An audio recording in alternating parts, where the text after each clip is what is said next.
All right, guys, what up? Coach Nate here. All right, so had a little technical difficulties with the recording, so I'm just going to go through and present this kind of in a webinar format, so you can just kind of go through the slides as well as listen to me talk about them. So we're into week 2, and today's focus will be on the H of the champion lifestyle, which is the hop off the hamster wheel.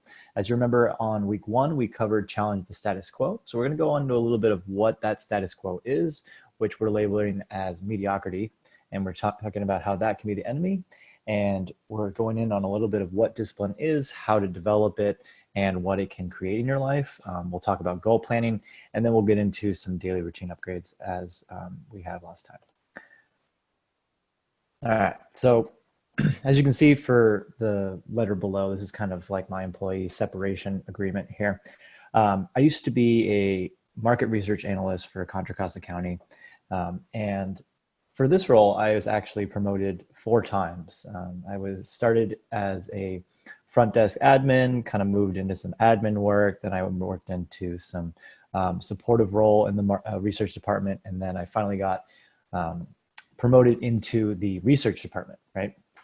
So this was kind of, one of my earlier jobs out of college. And this was my first like real kind of corporate gig where I was actually like working up the corporate ladder and really putting in a lot of work, and when you first get started, you're kind of like, okay, maybe this isn't the best fit for me, but I'm going to continue to work hard. I'm going to keep working because I know there's like some light at the end of the tunnel. I'm deciding that there was something more, and that I could achieve that, whatever that more was. Now, I was really unclear about what that was. So, day to day, it was kind of a struggle. Like this role, I'd actually been transferred to a different market. So initially I got hired on in the San Mateo County, and then I moved into the Contra Costa County. So new market, new office, new vibe.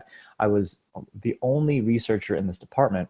So I was supporting about 40 other brokers within their specific deals. So any type of deal that they need a comparable on, they needed to know what the new rates were for a property. I had to be that person to update them on that, right?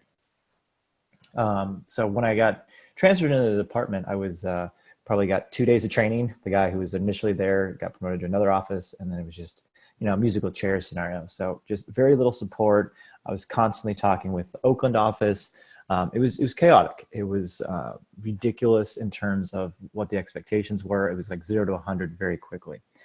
And then I was a couple weeks on. I got my quarterly report, so I had to write a report about the entire summary of the market, what was going on in that quarter, and it took me hours and hours and months to put that together. And I learned how to do that, just staying weekends, just constantly putting all my heart and soul and effort into this job. But again, it wasn't something that fulfilled me. It was just something that I needed to do to survive at the time.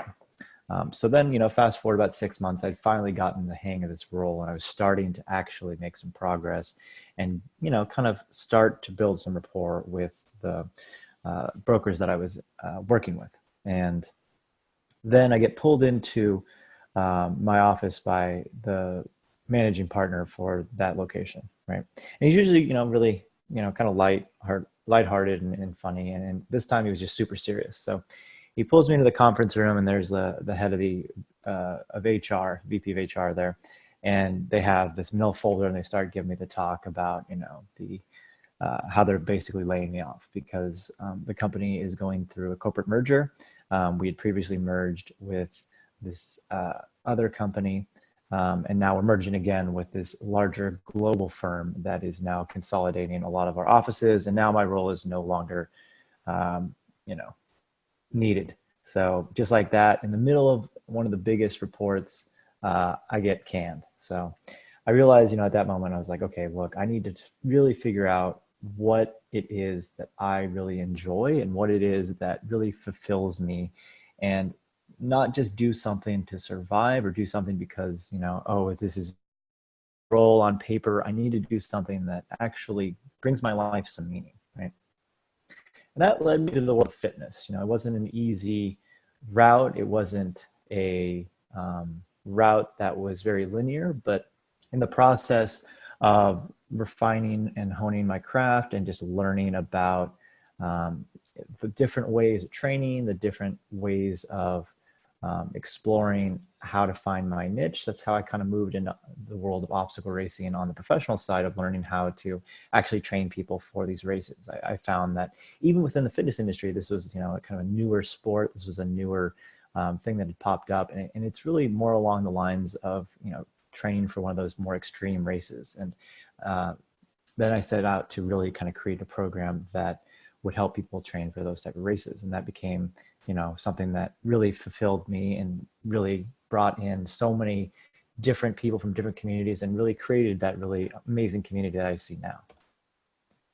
So as you know, I kind of mentioned earlier, you know, when I was working at this corporate job, it was just everything just seemed like it was kind of going 100 miles an hour, but it didn't really have a purpose. So I wanted to bring that back to kind of how this idea of mediocrity kind of holds us back from achieving what we really want in our lives, right?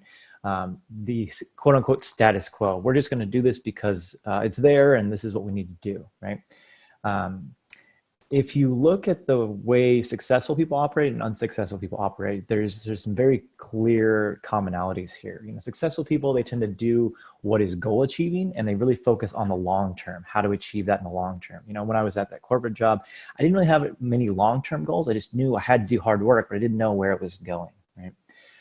And you can see unsuccessful people, they do what is tension relieving. They always focus on the short term. It tends to be a little bit easier. But when you start breaking that pattern, you'll notice that when you start focusing on the more difficult things, once you accomplish those things, it really sets you on that path towards success. All right, so how do we break that status quo? How do we, quote unquote, hop off the hamster wheel, right? As we kind of mentioned, that hamster wheel is kind of those monotonous daily tasks where you're kind of doing things, you're not sure why you're doing it, but you keep doing it. Your energy is scattered in so many different directions, and you feel like you're accomplishing a lot, but you're not doing stuff that's meaningful to you, right? So whenever you actually want to get off of this hamster wheel, you want to do something that's more meaningful, there's a couple of different steps that you need to do. And this is kind of the journey that I've gone through. It's, you need to recognize the pattern first and foremost. You know, week one, we talked about, you know, organizing your different roles in your life and figuring out where your time's going. That's a very good starting point for figuring out, okay, where is my time going? What is happening in my life? Just kind of that main check-in, so you can even realize that something's happening in the first place. It requires a degree of self-awareness, right? The second part is you got to start setting goals, okay? If you don't know where you're going, you're not going to be able to get there, right? So you have to learn to set goals that are actually meaningful to you and that excite you. The third thing is you really have to start doing the hard things. So you got to start challenging yourself to consistently raise the bar on your own success meter, right? So whenever you make that next level of success, or you reach it, a lot of people just kind of, you know, they get excited, like, all right, cool, I made it, boom, done. But you have to keep challenging yourself. Once you get to that next level, you got to, again, change that bar of success and keep evolving, keep learning, because whatever got you there is not going to keep getting you to that next level. Each level is going to require a different element and require you to consistently evolve in a different way.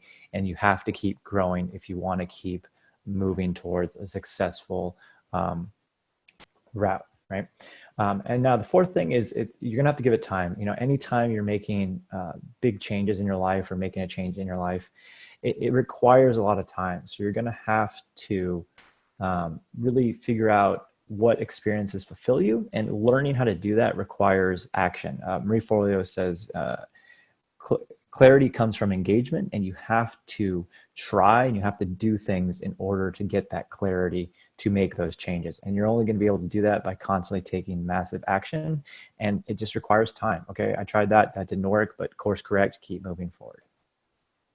All right, so main takeaway here for this first part is you're never really going to feel like it. People are always waiting for the best time to do something, the best time to, you know, ask someone out on a date, the best time to, you know, talk to your boss about a raise, the best time to, you know, do anything. And the reality is that there's never the best time. And that you're never really ever going to feel like it. People are always waiting for, like, oh, well, when I get to here, then I can do this, or when I feel like this, or when I'm motivated, I'll do that. And, you know, motivation is, you know, people like to think that motivation is going to cause you to do a lot of things, and that's true, but it's very momentum driven, and it fades, right? After a certain time, you're going to wake up on a Tuesday and not want to feel like doing it, but that's when you need to do it. That's when you need to go to the gym. That's when you need to study for that test. That's when you need to put some extra effort in on that project to finish it, to meet that deadline. And that's something that you really need to internalize, is that you're never going to feel like doing it. You need to do it anyway. And that's part of what we call establishing discipline, right? Now, there's a book that Jocko Willink wrote. It's called Discipline Equals Freedom. It's actually based off of a quote that he gave and kind of a talk that he gave on his podcast. And he is a retired Navy SEAL. But I just want to kind of talk about, I'm going to read the excerpt from his book. And it says, discipline is the root of all good qualities, the driver of daily execution, the core principle that overcomes laziness, lethargy, and excuses. Discipline defeats the infinite excuses that say, not today, not now, I need a rest, I will do it tomorrow. And that's the thing. You're always waiting for tomorrow. You're always waiting for when you feel like it. And it's never going to come. Discipline requires doing things that are difficult, and it requires just going out and doing it. You want to know why Nike's slogan is successful? Just do it. Because at the end of the day, that's really what it comes down to: deciding, committing, and deciding. You have to decide that you're going to do something, and you commit to doing it by following through and taking action. So how do you actually develop discipline, right? And it comes from within, like we were saying. It's literally a mindset and a belief, and it literally comes from deciding. You make a decision to be more, to do more. Remember last week we talked about how champions strive to find out how great they can be, and they're on a journey of constant improvement. So you have to ask yourself whenever you're doing something, is that all you've got? Are you sure? And the meta belief you want to kind of start cultivating here is everything is figure outable. I trust in my ability to figure out how to overcome this obstacle, how to deal with this problem, how to solve anything that's in front of me. And if you believe in yourself, you'll be able to make that decision. You won't be paralyzed by fear. You'll be able to be like, all right, I need to make a decision. I need to decide to do something. I'm going to do it. And I know why I'm doing it, right? But again, it just comes from, I am deciding to be better. I'm going to take action. I might not feel like it, but I'm going to keep doing it. And in the process of constantly taking action, you're going to learn that those excuses that you come up with are BS, because at the end of the day, those excuses are just trying to make you, oh, this is good enough. This will be fine. I can do just this, right? And if you want to get to that next level, it's going to require your best. Okay. Is that your best? Are you trying your best? Or are you merely just going on autopilot and just trying to get through the day, right? There's very different outcomes for when you take those approaches in your life. All right. So that second takeaway here for today is everything is figure outable. That's the meta belief that you want to start cultivating, that anytime you approach a problem, you have to bring it back to, okay, I trust in my ability to figure this out. And the habit that you want to start creating and start fostering and start really building is that discipline muscle. You want to learn how to work through things when you're uncomfortable.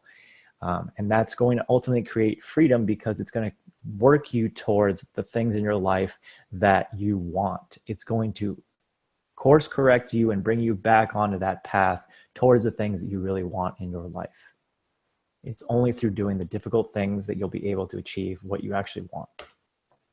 Okay, so we, again, have introduced this champion lifestyle. We're on to the second week, which is hop off the hamster wheel. We talked about the challenge status quo last week, and today was really about how to break that pattern after you've recognized it, right? And next week we'll be on accept your challenge, okay? All right, so we did talk about this week one, but the visuals didn't work, but you could see them in the slides. I just want to kind of go on a little bit deeper onto that. So we are talking about the champion lifestyle here, and I had 4 quadrants here that I was talking about. This goes back to, cultivating discipline, but also understanding what's happening when you're taking action and trying to find your way, right? So we're on kind of what we call the hamster wheel, right? Maybe we're in a roll. We don't have enough level of self-awareness. We're just doing a lot of different things, and we're not moving in a direction that we really want. We're just on that monotonous status quo daily grind of doing a bunch of things but not being fulfilled, okay? Now you can see that the y-axis is going to be action. The x-axis is going to be ambition. in order to make it towards a champion lifestyle, you have to take massive action, but you also have to be very ambitious and driven, and you have to have a lot of intention and drive to where you're going. You have to understand what it is that's motivating you, or what it is that is exciting you, and what you want, and you have to start moving towards that. And in the process of doing that, a lot of things will happen, right? You have on the right side the converse side, where maybe you identify as that champion lifestyle or that champion in your own lifestyle, but you're not sure how to get there. So you're kind of what we call the fan, where you're looking at it from the sidelines. You really identify with it. You really, as you can see, moving from the hamster wheel to the fan, you're really, it requires identity and understanding, like, okay, that's something that resonates with me, right?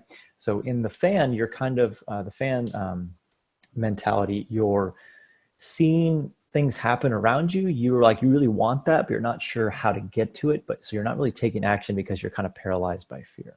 So then in the upper left-hand quadrant, you have the chaser, or what I call kind of the squirrel chaser, or the fitness enthusiast. You're taking so much action, but it's all over the place. And you're kind of like that, that dog trying to chase the squirrel, or that squirrel chasing after the nut, just running all over the place. And you're massive action, but again, it's not focused, and it's not taking you to where it needs to be. And then finally, we have the upper right-hand corner, which is the champion lifestyle. And, we've broken it down into those 8 steps, where each week we'll cover those elements on how to get there. And those steps will be how we'll actually get to that champion lifestyle that we're talking about. Okay. So right now we've covered the C and the H, and next week we'll cover the A, and then we're slowly moving away from that hamster wheel towards that champion lifestyle. So just know that each week we'll be covering elements of how to progressively move ourselves towards that. And like we said, it's about challenging the status quo, hopping off that hamster wheel. Next week will be accepting the challenge. Okay. All right. So that brings us to goal planning, especially in obstacle racing. So many times when we're trying to achieve something, we're not sure why we're doing it, right? Like, I see a lot of people sign up for a lot of races. And this is even in general, if you're trying to achieve something in your life and you're not sure why, it becomes a very confusing journey, right? So many people jump into obstacle racing because, maybe their friends talked them into it, or they got really excited and they wanted to make a change. And this was the main thing that was going to shake up their status quo, so to speak, right? But within that decision of choosing to do an obstacle race, you need to ask yourself a few things. And that the first question is, how do you want to feel before, during, and after the race? So take some time to actually work through that. I'll post the slides as well, and you can go back through that. But to actually take some time, write down how it is that you want to feel before the race, during the race, after the race. Oftentimes people rush to the race. They skip that entire kind of prep phase of easing into the race. You don't want it to be a chaotic experience. You want it to be like the culmination of the work that you've put in throughout the year, throughout the past few months. This is that deciding moment where you're taking action to move towards your goals, right? During the race, do you want this to be a sufferfest, or do you want to have put in enough work before to actually prepare for it, so that when you're in the race, this becomes a fun, enjoyable time with your friends? And then after the race, how do you want to feel? That feeling of accomplishment, that you understood all of what you put into this race, and that how this is now that next step into that next level version of who you're becoming, right? So just, giving yourself that win, celebrating with your friends, owning that element of, hey, I've made that step, and now I'm moving towards the goals that I really want in my life. That's a big first step. All right. So number 2, how will this race change me? Think about what is going to happen after you cross that finish line. Are you going to start to become more confident? Obviously, you'll be more fit after this course, because, just check out the boot camps we've been doing, right? How will you better be able to handle stress, facing adversity? Maybe you'll see that, okay, after all of this intense training, I understand what it is I want in my life. I understand that all of these other things that are not on my path are not really that important to me. That person yelling at me in traffic, it doesn't matter. That guy doesn't have a clear vision of what he wants out of his life. He's moving in a bunch of different directions. He's got scattered energy, so he's just upset, right? It has nothing to do with me. That's his journey. I'm gonna let that go. Being a better leader, a team player. Okay, I understand now what it takes to make it towards this better lifestyle, this better focus in my life. I see this other person who's having challenges as someone who's lost, and they just need more guidance. So maybe I have more patience now in, maybe a coworker who doesn't understand something, or maybe isn't doing a certain role, they need to understand the context of how they fit in an organization and what they're working towards, and they need to be given more of ownership of their own successes and what they're doing, and a better path to how to get there, right? And number three, what am I hoping to get out of OCR, obstacle course racing, right? This is one of the bigger ones. Like, people sign up, they're not sure what they're getting out of it, right? Is this like a bucket list item for you? Is this something to challenge yourself? Will this help you discover a new you? Or is this just a social outing with friends? Why this is important is it's because it's going to change how you're going to train for it. If it's a social outing with your friends, you still need to be in pretty good shape in order to enjoy it. Otherwise, it's still, it's going to be rough for you. You just didn't train, you just wing it. Like, you don't want to do that. You still need to put in the work. You still need to understand that this is something that's going to require a lot out of you, and it's not something that you can just all of a sudden put on your calendar and just do. You have to prepare for it properly. You have to understand what it is you're getting out of it and what it is you want when you cross that finish line. All right, so that brings me to kind of goal planning. We talked about having goals in terms of hopping off the hamster wheel. Now, we're relatively familiar for the most part with specific, measurable, attainable, relevant, and then time-bound goals. That's kind of the SMART acronym. And if you're not, I mean, now you are, but it's basically creating goals that you can measure and that have a deadline, right? Like, I want to train for a Spartan race in November at Oracle Park in San Francisco, the Giant Stadium. It is like November 24th or something. I have this many months to train for it. By this month, I need to be at least comfortable running 5 to 6 miles. I need to have, I need to be able to squat, bench this much. Like, you have to have metrics behind what it is you're expecting before you get to that goal, right? Like, these are the things I need to accomplish in order to get there, right? That's the specific, measurable, attainable, and relevant, time bound. And why that's important is because if you're like, oh, I just want to be happier, like, you can't measure happiness. So don't come up with things that aren't measurable. You want specific things that are measurable and specific things that allow you to move forward. Now, that's the SMART acronym, right? Now, we're going to kind of combine both of these, right? Why these are important is because you want them to excite you. You want them to really stir up some emotion so that you'll move towards action. So the dumb goals, dream driven, right? Think of something that's really going to excite you, that's long-term, that you're moving towards, that is almost like destiny, like, something that is like your wildest dream that you really want to achieve. What is it, and how do we start working towards it? Because when you start encountering that, like, really rough Tuesday morning, and you're tired and you're groggy and you hadn't gotten much sleep and you got a lot of work piled on your desk, how are you going to move towards that dream that you want, right? That is going to really, excite you. That's like, okay, I'm really working towards this better version of myself. What's required of that?